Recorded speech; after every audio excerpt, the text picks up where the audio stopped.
જય શ્રી કૃષ્ણ. સ્વાગત છે તમારું છાયની વાનગીઓમાં. આજે હું તમારા માટે બનાવીશ એકદમ નરમ અને સોફ્ટ એવી તલ અને સિંગની સુખડી. તો ચાલો બનાવવાની શરૂઆત કરશું.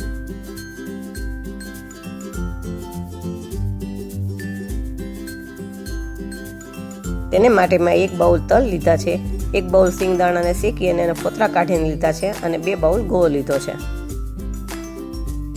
સૌથી પહેલાં આપણે તલને થોડા ડ્રાય રોસ્ટ કરી લેવાના છે અને સિંગદાણા તો આપણે ઓલમોસ્ટ શેકીને જ લીધા છે, એટલે એને માટે આપણે કોઈ પ્રોસેસ કરવાની નથી.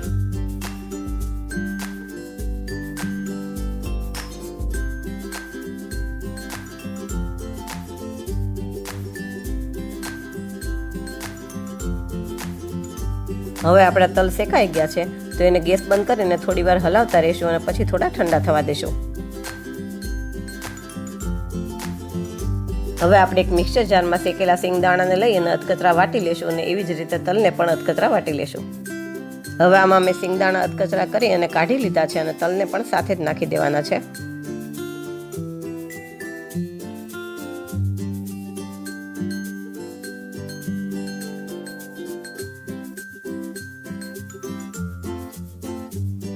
હવે આપણે જે થાળીમાં સુખડી પાથરવાની છે એમાં થોડું ઘી લગાવીને ચારે બાજુ ફેલાવી દેશું.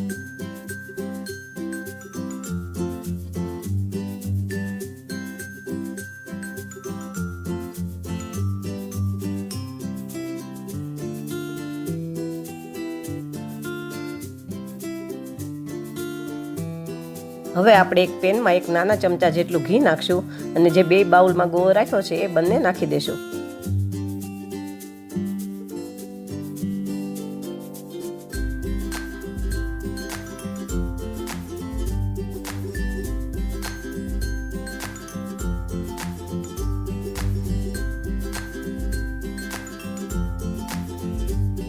પછી આપણે ધીમો ગેસ રાખી અને ગોળને ધીમે ધીમે હલાવતા જશું અને મેલ્ટ થવા દેશું.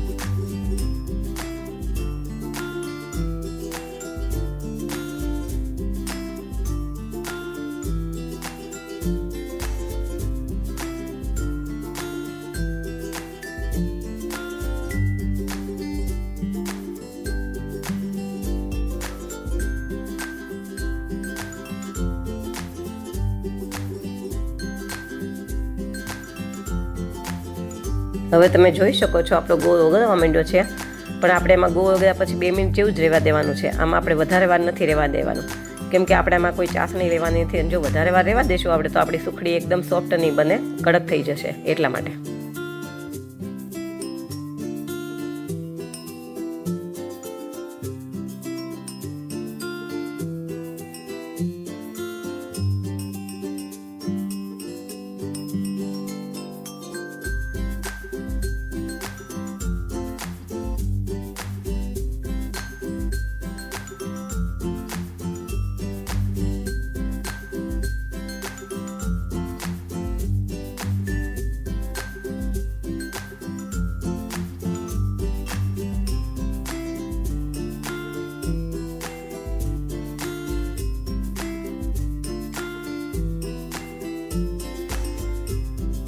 હવે આપણે એમાં તલ અને સિંગનો જે ભૂકો કરીને રાખ્યો હતો એ બધું આમાં નાખી દેવાનો છે અને સારી રીતે મિક્સ કરી દેશું.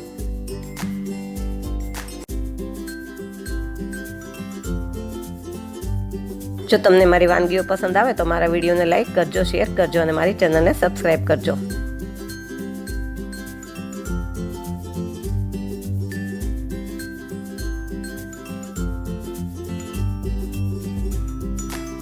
હવે આપણા તલ અને સિંગ ગોળમાં બરાબર મિક્સ થઈ ગયા છે, તો આપણે જે થાળીમાં ઘી લગાવીને રાખ્યું હતું એમાં નાખી દેશું.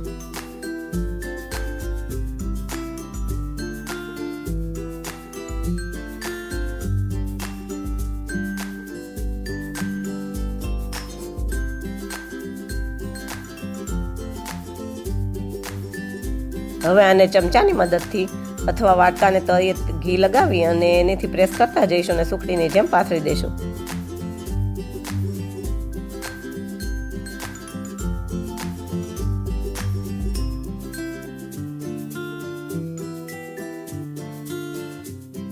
હવે આપણી સુખડી બરાબર પથરાઈ ગઈ છે, તો એને ચાકુની મદદથી આડા અને ઊભા એમ કાપા કરી દેશું.